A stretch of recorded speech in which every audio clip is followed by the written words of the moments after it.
Y ya está. Fíjense cómo empezó a moverse aquí y hasta que dejó de parpadear, quiere decir que ya acabó. Y como no les apareció ningún mensaje de error, pues está todo bien. ¿Sale? ¿Sí? Ahora, Sí. en el paso 2, ¿qué voy a hacer? Aquí es la clave que me entienden. Fíjense que aquí, como tengo una celda de Markdown o una celda de texto, yo puedo incluir código en LaTeX, que era lo que les decía, que es lo padre de las libretas. Por ejemplo, si ustedes quieren ver cómo se ve esto, aquí aparece la celda en código y aquí les aparece del lado derecho la celda ejecutada. ¿Sí? Entonces, aquí estoy ingresando estos comandos de caracteres en LaTeX. Bueno, ¿qué es lo que voy a hacer? Voy a definir un vector de 1000 muestras, donde cada una de estas muestras van a estar distribuidas de una forma gaussiana, con media cero y varianza unitaria. ¿Se acuerdan lo que es la distribución normal o gaussiana? Ya todos llevaron introducción a la probabilidad, ¿verdad? Sí, profe. Ok. Entonces, esto lo que va a hacer es generarle X como un vector donde cada elemento se generó a partir de una distribución con media 0 y varianza 1. Y voy a generar otro vector que le voy a llamar Y con 1000 elementos, pero cada elemento en Y va a estar distribuido uniformemente entre 0 y 1. Quiere decir, la misma probabilidad de que esté en todo el intervalo. Ok, ¿cómo los puedo generar? Esto es muy fácil. Hay en NumPy, a través de la librería random, hay una función que es rd.normal, donde me va a definir un vector con elementos distribuidos de forma normal o gaussiana. El primer argumento es el valor medio, el segundo es la varianza y el tercero es la número de muestras. Entonces, esto va a estar definiendo media 0, varianza 1 y tengo 1000 muestras. En Y utilizo igualmente la librería random y utilizo rand. Y aquí, como la distribución no tiene parámetros, entonces nada más le pongo 1000. Y entonces cuando ejecuten esto, ya está. Fíjense que aquí ejecuta muy rápido. ¿Van bien hasta ahí? Sí, profe. Sí. ¿Sí? Sí, profe. Sí. Bueno, en la siguiente lo que voy a hacer es imprimir una lista, ¿ok? Donde el primer elemento de la lista va a ser el valor medio del vector X. Y para acceder al valor medio, estoy utilizando una función de NumPy que es min. Entonces, por eso le pongo np.min. Si se fijan, ahí automáticamente les genera la ayuda. Eso es lo padre que tiene esta plataforma, que pueden ver exactamente la ayuda de cada función. Las funciones en Python se definen por el comando def. Entonces, por eso dice, aquí arriba aparece def y luego min y los argumentos. La siguiente es la función std, que calcula la desviación estándar. La siguiente es la función median, que calcula la mediana. La siguiente es el valor máximo y la siguiente es el valor mínimo del vector. ¿Ok? Y eso lo voy a hacer para los vectores en X y el vector en Y. Entonces aquí lo pongo. ¿Sí? Entonces fíjense cómo el valor medio es 0. Bueno, muy cercano a 0, porque así es como como pedí que se distribuyeran los elementos del vector. Luego la desviación estándar es 1, entonces si fijan, la desviación estándar es 0.989. La mediana es 0.1, el valor máximo que obtienes en el vector es de 3.2 y el valor mínimo es de menos 3.3, lo cual suena lógico para un vector que se generó a partir de una distribución de campana o gaussiana. Ahora, para Y, yo generé ese vector con una distribución uniforme. Entonces, el valor medio debe estar en 0.5. Entonces, se fijan, ahí está muy parecido, es 0.49. Después, la desviación estándar es de 0.28. La mediana está pues, prácticamente en 0.5, como debe ser. Y el valor máximo, pues no puede, el valor máximo y mínimo está entre 0 y 1. Entonces, debe estar entre 1 y 0. Entonces, ahí está. ¿Sí les funcionó? Sí, profe. Sí, Sí. sí. Bueno, lo siguiente es graficar, que esto no lo habíamos hecho. ¿Okay? Bueno, para graficar voy a utilizar muchos comandos que se utilizan normalmente en MATLAB están reproducidos aquí en Python. Entonces, uno de los comandos es subplot. Pero fíjense que yo tengo que acceder al comando a través de la librería. En este caso, PLT viene de aquí arriba, donde yo importé de la librería de funciones matplotlib, una que se llama pyplot, y entonces la estoy invocando con el acrónimo PLT, por eso le pongo PLT punto. Entonces aquí sería, aquí lo que estoy haciendo en la línea es definir una subgráfica, y acuérdense, 1, 2, 1 significa la gráfica completa la voy a dividir en una fila y dos columnas. Entonces, lo que estoy haciendo es en la primera, el primer elemento de esa subgráfica, voy a graficar el vector X. Después le voy a poner el enrejado o el grid. Voy a ponerle etiquetas y ya. Entonces, esto va a ser en la primera. Y en la segunda voy a calcular el histograma, ¿ok?, de X, y voy a poner 50 bins. ¿Qué son los bins? Son las categorías o los casilleros que estoy haciendo para el histograma. Entonces, esto quiere decir que para generar el histograma estoy definiendo como 50 barritas, ¿no? Y después le pongo el grid, la etiqueta y la etiqueta en X y la etiqueta en Y. Y voy a hacer exactamente lo mismo para Y. Ok. Algo que no he explicado. ¿Qué quiere decir este PLT show? Bueno, en el código base de Python, la gráfica va a aparecer como elaborada, pero no la muestra. La va a mostrar hasta que yo le ponga el comando show. Una vez que la muestra, se queda como que ya fija. Es como si cuando ya la terminan, le tienen que poner el comando plt.show. ¿Ok?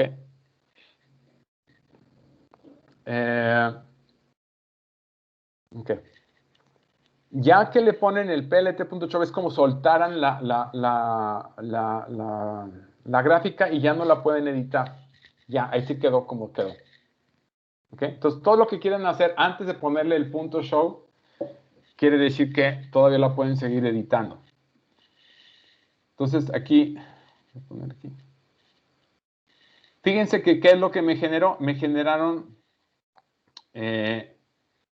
la primera, que es de los datos en X, que fueron generados de una distribución aleatoria de campana. Entonces, están centradas en 0 y tienen datos hacia la izquierda del 0 y a la derecha. Fíjense que aquí aparece con tipo campana. Y en Y fue distribuido de manera uniforme entre 0 y 1. Por eso aparecen aquí los datos entre 0 y 1. Y al momento de generar su histograma, pues esto parece más un histograma que tiende a ser una línea recta. Si ustedes quisieran, en lugar de tomar 1000 valores, como puse aquí, quieren ponerle 10,000, pues está muy fácil, nada más le ponen aquí 10,000 y lo vuelven a correr. Ya está. Y lo pueden volver a graficar. Fíjense cómo ya con 10,000 esto ya se ve más parecido, o sea, se parece a una campana de Gauss o una campana exponencial, y aquí aparece ya la distribución uniforme, pues se parece más a una línea recta. ¿Estamos? Sí, profe. ¿Sí lo pudieron ejecutar? Sí, sin problemas. Sí, sí se puede.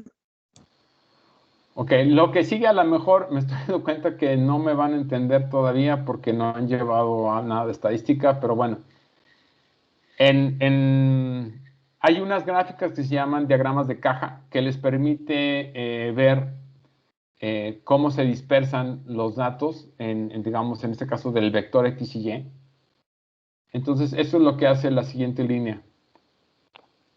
Esto se llama un diagrama de caja y este es un diagrama de dispersión, donde están graficando el primer elemento de X con el primer elemento de Y, el segundo de X, Y, y cada uno de esos pares les pone un puntito, se llaman diagramas de dispersión. Bueno, ahorita que vean el curso de estadística van a ver estos diagramas de caja. Pero bueno, también se pueden hacer en Python, esa es la idea.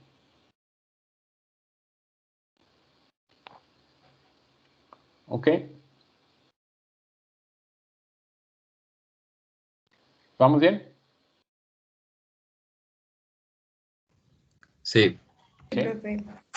Bueno, entonces vamos a abrir otro. Y me interesa que utilicemos este que es sinusoides.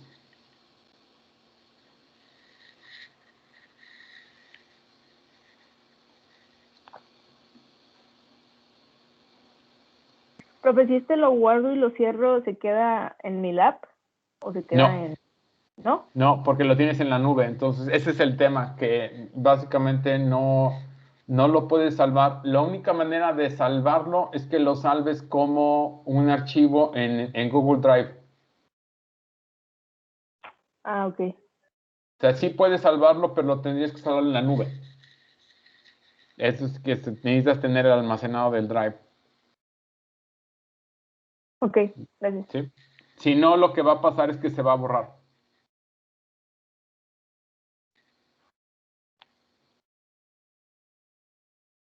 Bueno, el siguiente es un ejemplo asociado con lo que acabamos de ver de sinusoides en tiempo continuo y discreto. Ok. Entonces, primeramente en el paso 1, lo que vamos a hacer es cargar NumPy. Estas van a ser las de batalla para nosotros, estas tres. Matplotlib y en específico de ScientificPy o SciPy vamos a utilizar una que se llama Signal. ¿Ok? De hecho, creo que en este ejemplo no vamos a utilizar la de Signal. De hecho, nada más utilizamos, pueden quitar esta de SciPy Signal, no vamos a utilizar las dos primeras. Pero bueno, si la cargan no pasa nada. Aquí la voy a cargar o voy a ejecutar.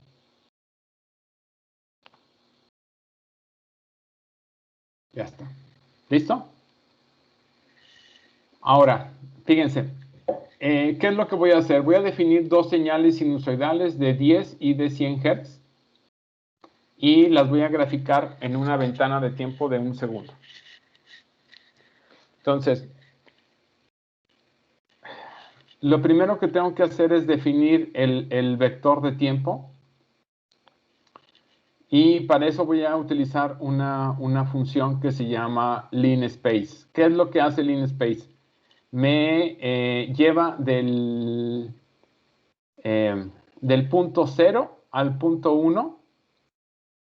O sea, empieza en el valor 0 y termina en el valor 1. Y me va a colocar aquí 10,000 valores intermedios entre 0 y 1. O sea, va a crearme un vector, empieza en 0 y termina en 1, que es lo que definen aquí, ¿se fijan?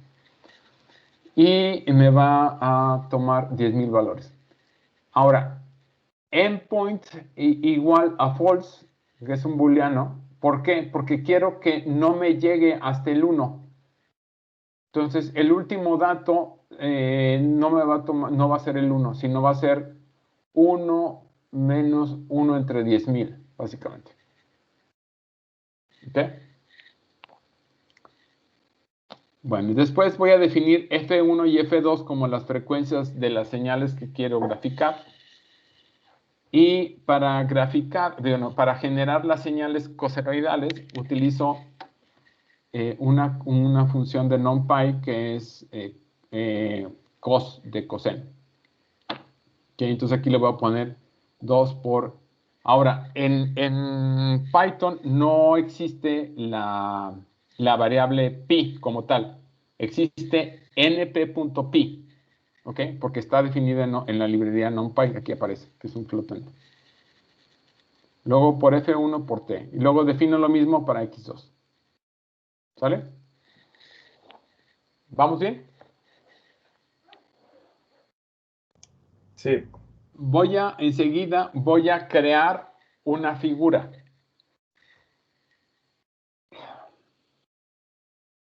Esto es importante porque les dice el tamaño de su figura. El tamaño es de 10 por 7. ¿Qué son 10 por 7? Son las unidades, si no me recuerdo, están dados en pulgadas. Entonces esto les va a definir una figura de 10 pulgadas por 7. Okay. Y después voy a definir un subplot y voy a graficar en la parte superior X1. Y después en la siguiente gráfica en 2, 1, 2. O sea, esto voy a dividir en 2 filas y una columna. Voy a graficar X2. Y fíjense cómo yo puedo... bueno, voy a ejecutar y ahorita les explico. ¿Sí? Aquí les aparecen las dos. La de 10 Hz y la de 100 Hz. Si yo aquí, en lugar de ponerle 10,7, le pongo 7,7, esto quiere decir que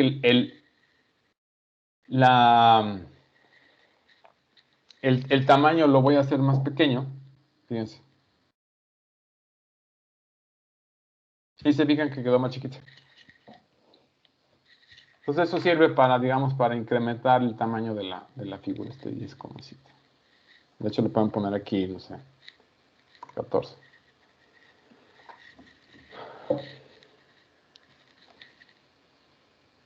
¿Sí? Bueno, ¿qué quería explicarles? Aquí con el plt.xlabel, ustedes pueden ponerle una etiqueta al eje Y, pero aquí es importante que me cachen esta anotación. Esta es una anotación de incluir código en LaTeX. Cuando van entre signo de peso, significa que están utilizando codificación en LaTeX. Y en LaTeX aquí el subíndice es con un guión bajo. Por eso les aparece así. Y están haciendo lo mismo aquí abajo. A ver, no sé si haya dudas de esta primera parte de código. No, todo bien, profe. ¿Todo bien? Todo bien. Okay. Bueno, ahora lo interesante viene acá. Vamos a definir... Aquí no son 2, aquí son 1, 2, 3, 4.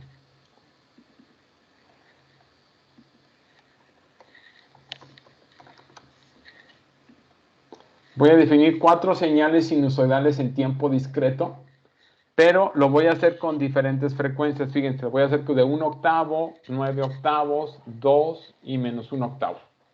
¿Sí? Y las voy a graficarlas por 50 muestras.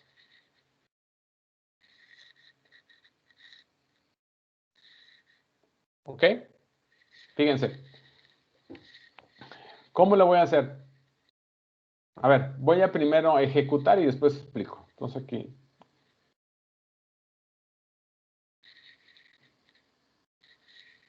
Aquí está. Esta es la de 1 octavo. Esta es la de 9 octavos. Esta es la frecuencia de 2. Y esta es la de frecuencia de menos 1/5. Okay. Ahora, fíjense, 1 octavo y 9 octavos, ¿se ven iguales?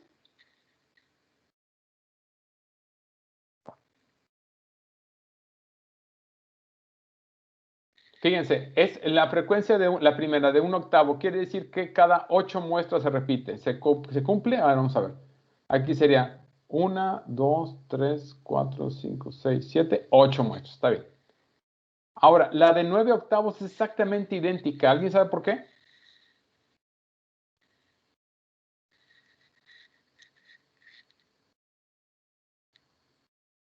Fíjense que la diferencia entre ambas es de 1. Esto es lo que decíamos acá. Aquí está. Que cuando las señales sinusoidales se encuentran separadas en un múltiplo entero de 2pi son idénticas. 2pi o una frecuencia de un ciclo por muestra. ¿Sale? Cuando esto hay una diferencia de 2pi o de de un valor de 1 entre ambas, les da igual. Por eso aquí les queda 1 octavo, súmenle 1, pues son 9 octavos, son exactamente iguales. Ahora, en la frecuencia de 2, acuérdense que decíamos que, aquí, no estamos, la frecuencia tiene que ser un número racional. Si no es un número racional, no es periódica. Esta es una frecuencia de 2. ¿Qué les da? Un valor constante. ¿Ok? A ver, vamos a hacer otro ensayo aquí. En lugar de ponerle... bueno, ahora sí les voy a explicar qué es lo que hace. En la primera línea estoy asignando los valores de frecuencia. Aquí voy a poner. Ay, aquí me equivoqué. Aquí debe ser un quinto.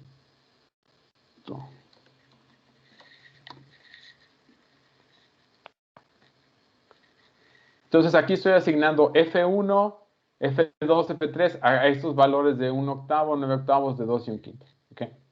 Luego, con este comando genero mi vector de valores de muestra con arange. ¿Y qué es lo que hace? Va a empezar en el 0, el 1, el 2 y termina en el 50. Ya no toma el 51.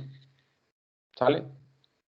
Después estoy definiendo X1, X2, X3 y X4 utilizando las frecuencias que ya definí. Y después grafico, genero mi tamaño de figura, que es de 15 por 12 porque es una figura grande. Y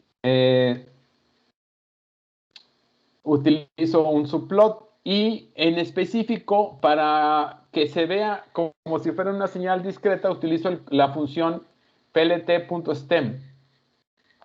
¿Ok? Y después hago exactamente lo mismo. Aquí lo voy a correr otra vez. ¿Sí? Fíjense que de la frecuencia de 1 octavo y 9 octavos son exactamente iguales. Esta es la frecuencia de 2. Es la frecuencia de 1 quinto. Fíjense que este es 1 quinto, quiere decir que cada 5 muestras se repite. Vamos a ver. Aquí está. 1, 2, 3, 4, 5. Se cumple. ¿Ok? Vamos a ver otra frecuencia. En lugar de que sea 1 octavo, vamos a buscar vamos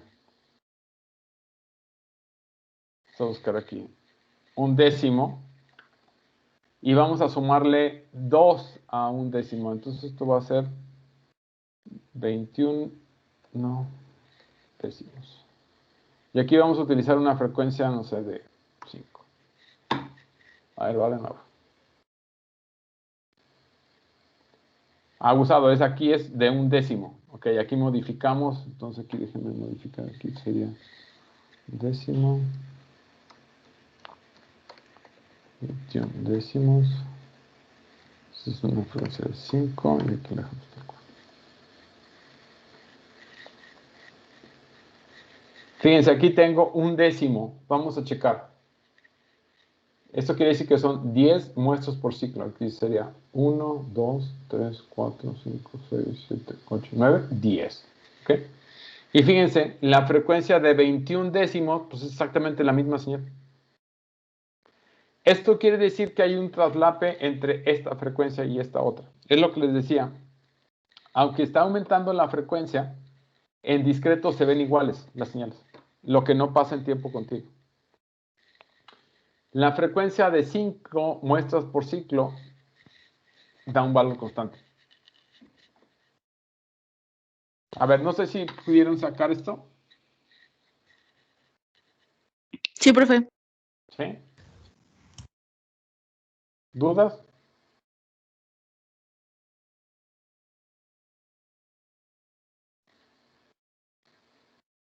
chicos? Por el momento no. ¿No? Yo, profe, en la anotación cuando escribe el nombre de ¿Dónde? Por ejemplo, JLabel, Ajá. que está en notación Que le pongo. LaTeX. Ajá, sí. O sea, solo es para checar la anotación. Sí, O por ejemplo, en el título también se puede usar. También, siempre que estés en un string y que quieras incluir código en LaTeX, es con el signo de pesos. Sí, por ejemplo, aquí le podría poner, no sé. Por ejemplo, aquí la pueden lugar, es un décimo, esto sería 1 por 10. Le puedo poner a la menos 1.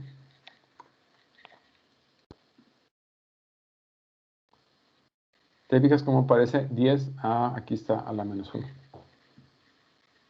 ¿Sí?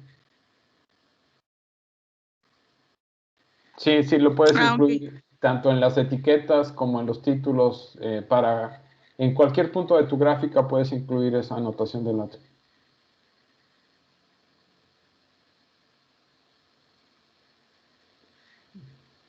¿Los demás están bien? Sí, Profe, yo le quería preguntar Sí. Mande.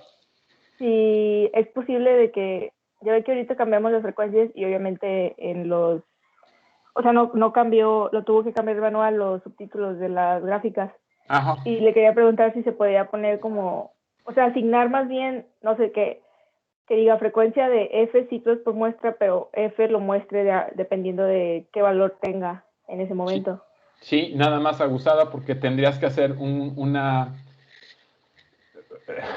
Cuando haces eso, lo único que tienes que cuidar es que la variable, que es una variable numérica, frecuencia, que está como un valor entero o flotante, lo conviertas a string o lo conviertas a carácter. Porque si no, no te va a funcionar, te va a marcar incompatibilidad de los tipos de variables. Entonces tienes que hacer nada más una conversión de la frecuencia, que es un flotante, a un string, y ahora sí la puedes concatenar. Ok. ¿Sí? Gracias. Sí. Profe, Vale. disculpe, no entendí muy bien el de fixed size. Sí. Aquí, cuando le pones en flt.figure, lo único que estás haciendo es explicándole a Python que va a ser una figura. Si le pones el argumento de fixed size, les estás diciendo el tamaño que quieres que tenga la figura. En este caso, las dimensiones es 15 por 12. Entonces tienes 15 pulgadas por 12 pulgadas de fondo o de altura. Entonces, por Muchas ejemplo, gracias. si aquí le pones 5, te lo va a dejar así más esbeltito. ¿Sí? Entonces, esto es para que después lo puedas, digamos, guardar, ¿no? Y déjenme, ok, bueno, ¿y qué tal que ustedes digan, ¿sabes qué? Pues a mí me interesaría salvar la figura. Vamos a ver.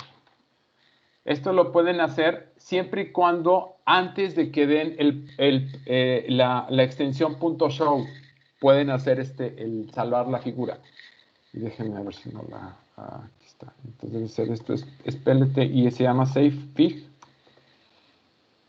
Y le ponemos el nombre. Entonces aquí será.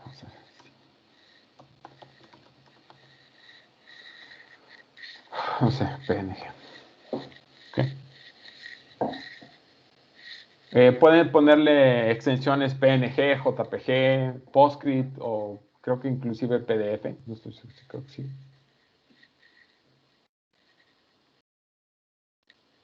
Ya está. ¿Sale? Ahora, ¿dónde les aparece esa figura? Según yo, es aquí Aquí le dan, en el lado izquierdo, le dan el de los archivos y aquí les aparece. ¿Sí?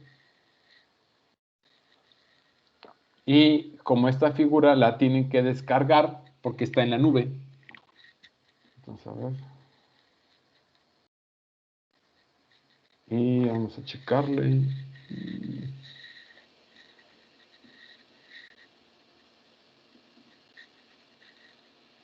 Ah, miren qué padre, esto. Ok. Entonces, con plt.safety y le pones el nombre en el formato que ustedes quieran. En este caso, la va a guardar en la nube, entonces tienen que descargarla y nada más aquí le ponen con descargar. ¿Bien?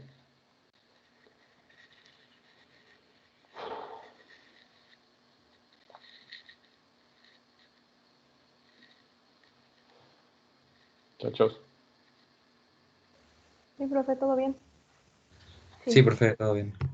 Sí, profe. Bueno, vamos a tomarnos unos 3 minutos, 2 minutos y ahorita continuamos, ¿sale? Nada más quiero ahorita avanzar al menos una media hora en esto de conversión analógico digital, digital analógico. 3 minutitos, 2 minutitos.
Ok, ¿listos? Sí, profe. Sí, profesor. Sí, profe. Bueno, miren, vamos a revisar algunos conceptos básicos de lo que es convertir algo que es analógico a su contraparte digital. ¿Ok? Entonces, en este proceso de tener la señal analógica a señal digital, hay 3 pasos elementales. ¿Ok? Uno es el muestrear. Significa la señal que se encuentra en tiempo continuo, la vamos a ir visualizando o vamos a ir obteniendo muestras de esa señal continua en instantes discretos. Generalmente siempre va a ser en un múltiplo de un tiempo de muestreo. este muestreo, la clave es que siempre va a ser al mismo instante. Eso quiere decir que si yo estoy muestreando vamos a decir, cada segundo voy y veo mi señal y tomo un valor. Otro segundo voy y veo mi señal, tomo un valor. Otro segundo voy, veo mi señal, tomo un valor. Y así me voy. ¿Ok?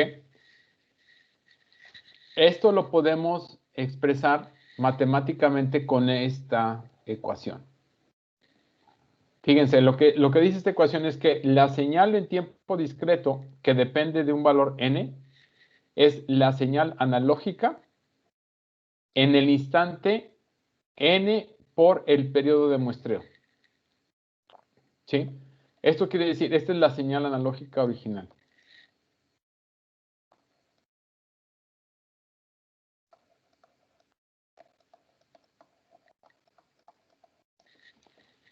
Entonces, la señal analógica yo la estoy viendo o visualizando en múltiplos del periodo de muestreo. ¿Ok? Y con eso construyo mi señal en tiempo discreto.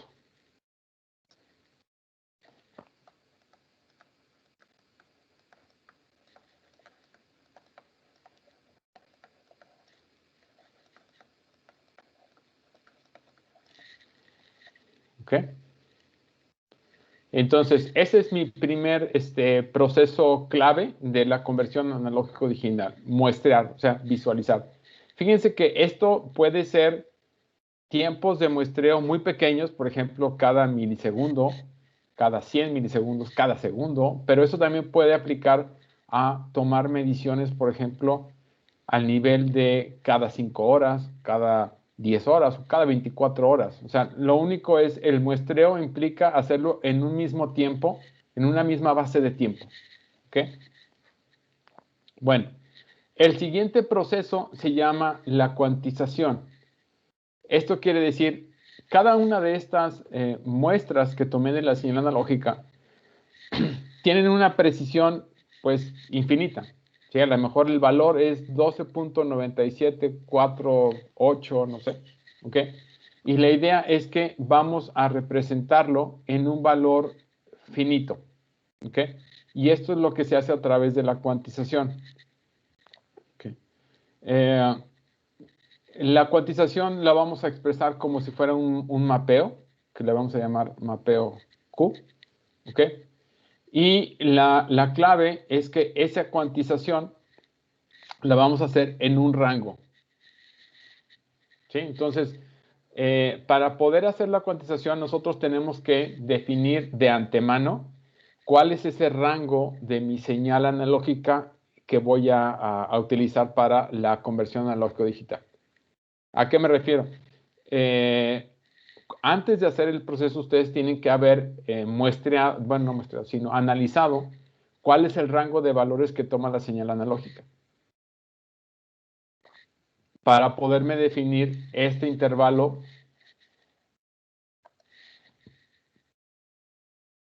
de valores mínimo y máximo. Eso es a fuerza, siempre lo tienen que hacer. ¿Ok? Y esto lo que les va a definir es lo que se llama la resolución.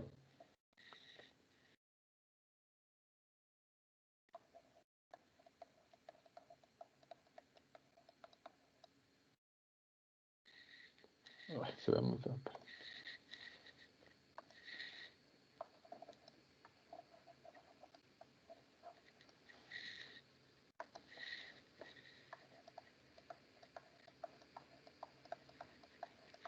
La resolución es este valor delta, ¿ok? Que les va a decir cuáles son los pasos en amplitud que tengo permitidos, ¿ok? ¿Cómo le hago entonces para poder generar esto? Lo que tengo que hacer es la señal en sus muestras, le resto el valor mínimo y lo voy dividiendo entre estos pasitos de resolución que voy a tener disponibles. Y después esto lo redondeo porque puedo tener nada más valores enteros. ¿Ok? Entonces dijimos que este valor delta es sumamente importante porque define el paso de cuantización. ¿Sí? Bueno, ¿de qué depende mi paso de cuantización? Depende del proceso de codificación. Depende de cuántos bits vaya a tener para hacer la representación de ese valor discreto en una palabra binaria. Entonces, la codificación me va a definir el paso de cuantización o la resolución. ¿Cómo encuentro la resolución?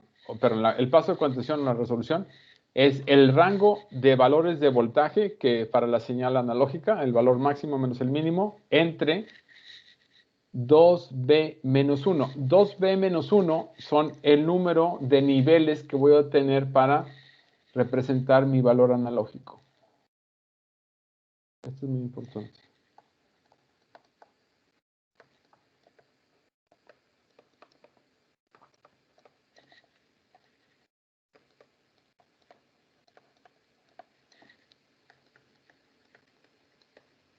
Para representar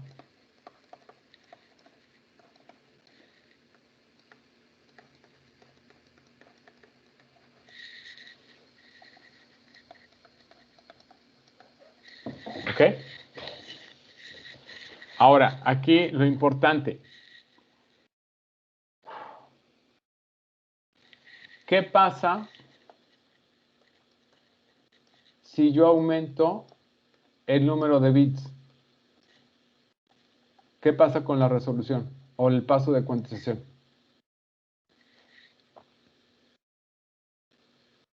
Si yo aumento el número de bits en el mismo rango dinámico, vamos a suponer que yo voy a digitalizar una señal que está en un rango de 1 a menos 1 volts.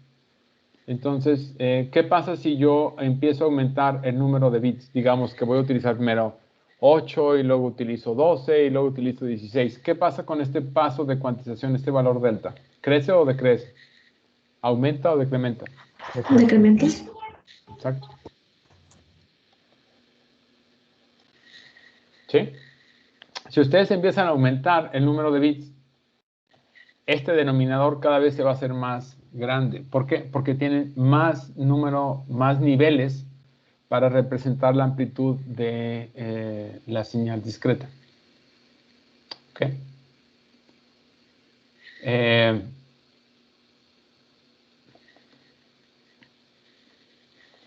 Vamos a ver aquí un ejemplo. No tengo espacio. Aquí.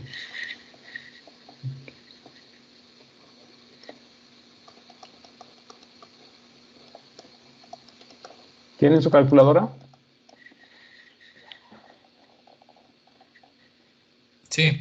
Por favor, calcúlenme esto cuánto es 2b menos 1, 2 a la b menos 1, para cuando tengo 4, 8, 12 y 16. ¿Cuántos niveles tendría con 4 bits? 15.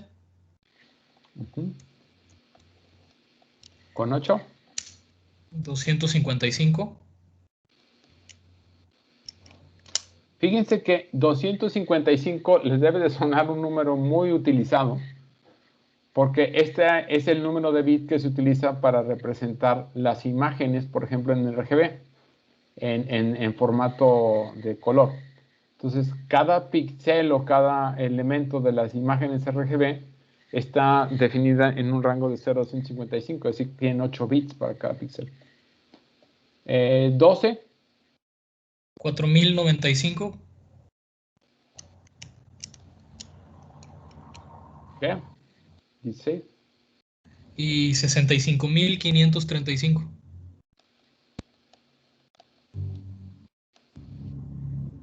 Fíjense cómo empieza a crecer esto súper grande, ¿no? Ok. ¿Sale? Y entonces, al aumentar el número de bits, va a bajar la resolución. ¿Sale? Forzosamente.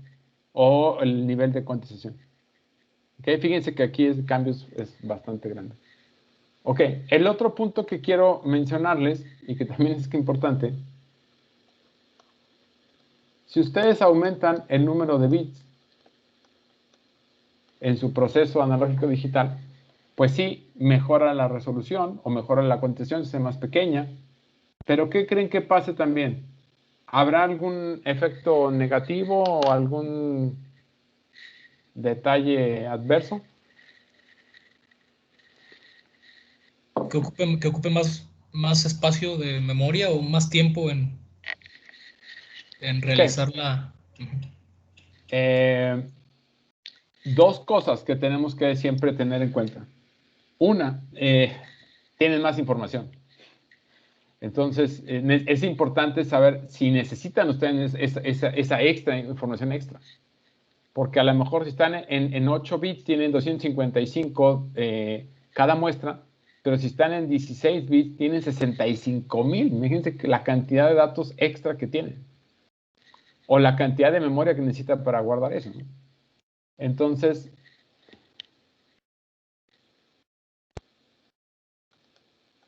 la información por cada número de muestra va a aumentar. ¿Y qué más aumenta? ¿Alguien sabe?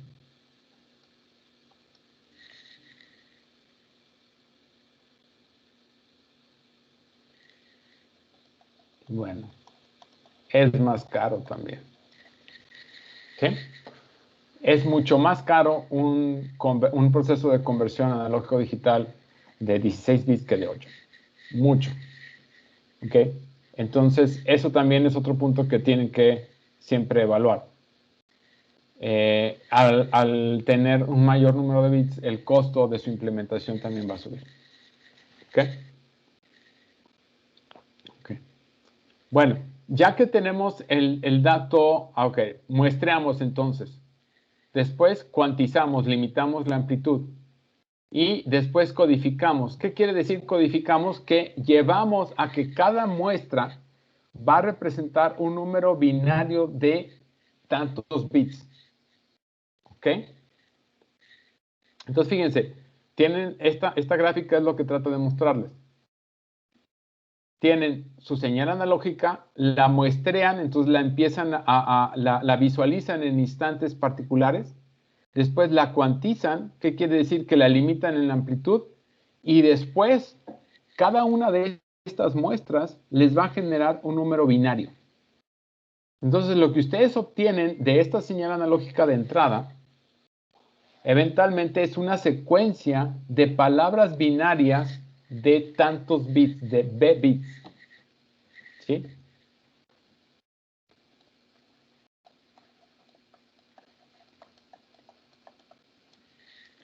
¿Me cachan?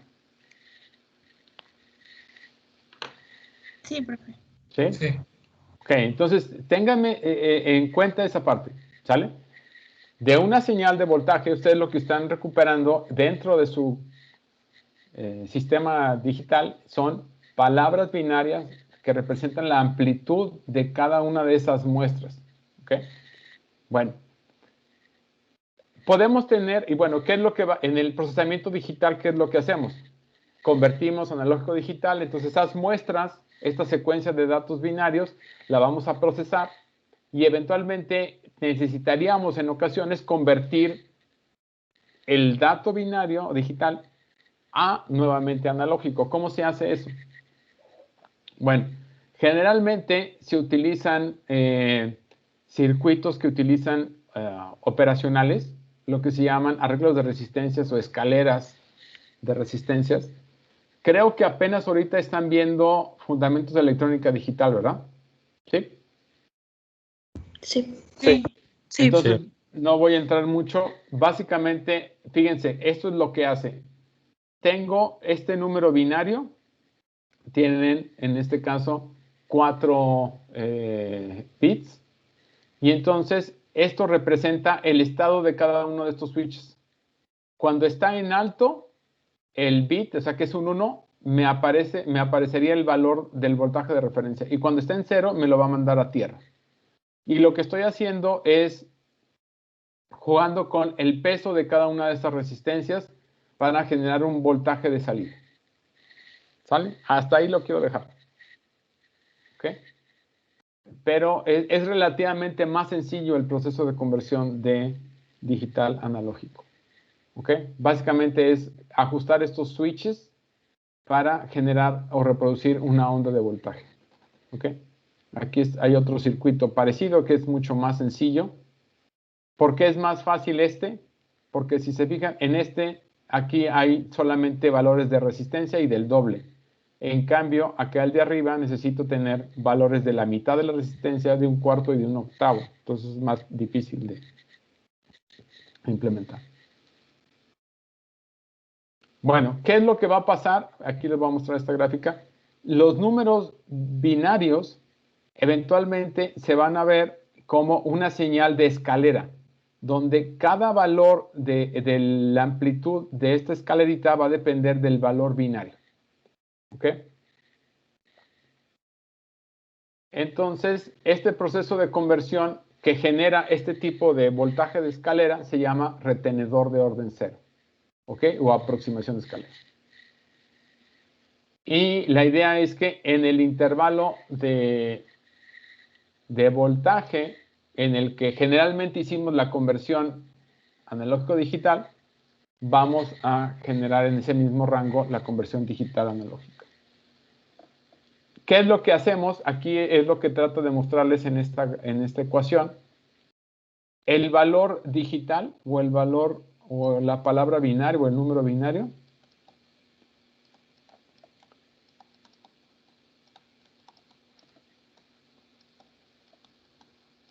el número binario de b bits, lo transformo a su valor entero, ¿ok? Eso es lo que hace esta función int, y después lo multiplico por el valor de cuantización.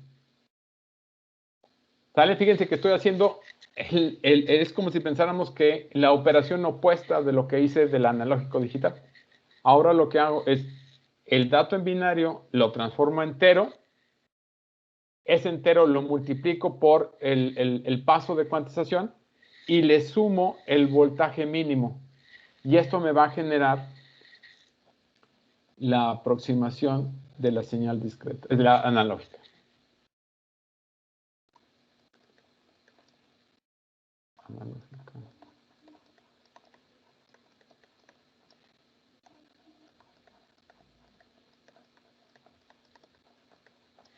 ¿Ok? Y eso lo voy a tener en el intervalo de tiempo en un periodo de muestreo. ¿Ok? Y esto se va a mantener. Esta es la aproximación de este tipo de escalera. ¿Estamos? Sí, profesor.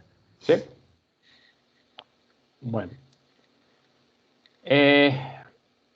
Fíjense que esto de ir de analógico, digital y tal, analógico, va a involucrar, y esto siempre va a pasar, una pérdida de información. ¿Okay? Siempre. Porque algo que está cambiando en el tiempo de forma continua, lo estamos forzando a verlo en instantes particulares. ¿Qué tanta pérdida de información vamos a tener? Depende de qué tan rápido estemos muestreando.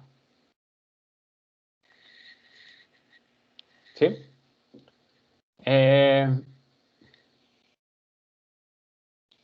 ¿Alguien un ejemplo muy, digamos, a lo mejor muy palpable de esto? Ustedes han visto en una secuencia de video, ¿sí? Cuando se fijan en las llantas de un coche, en los rines de un coche, y se ven como que estuvieran girando muy lento. ¿Sí lo han observado? Sí. Sí. Bueno, ¿por qué pasa eso? Porque cuando ustedes generan la secuencia de video, esa secuencia de video generalmente están alrededor de 30 cuadros por segundo. Y lo que pasa es que las llantas giran mucho más rápido. Entonces, la secuencia de video es muy lenta comparado con la velocidad de las llantas y por eso no puede representar bien la velocidad de giro que tiene el ring. Y por eso se ve como si estuviera muy lento. Lo que vamos a ver es que ese es un efecto que se llama efecto de traslape, donde una frecuencia alta la vemos con una frecuencia baja, porque no estamos muestreando a la suficiente rapidez. ¿Sí? Ok. Bueno, entonces, este muestreo puede generar pérdida de información o distorsión, pero va a depender de las características de la señal analógica. Si nosotros realizamos este proceso de conversión a una frecuencia adecuada y con una resolución también escogida de manera adecuada, pues no, la pérdida de información no va a ser relevante. ¿Ok? Y esta es otra aseveración importante. Podemos reconstruir la señal analógica a partir de sus muestras siempre y cuando tengamos una frecuencia de muestreo suficientemente alta para evitar un fenómeno que se llama traslape o aliasing. Okay. Bueno, voy a dejarle aquí hoy. Continuamos el jueves.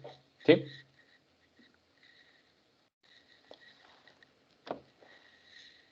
Sí, profe, gracias. Gracias. Muchas gracias, profe. Bueno, Gracias, profe. Nos vemos, profe. nos vemos. Gracias. Entonces. Gracias. Bye. Gracias, profe. Hasta luego. Bye, bye. Bye. Tengo esto.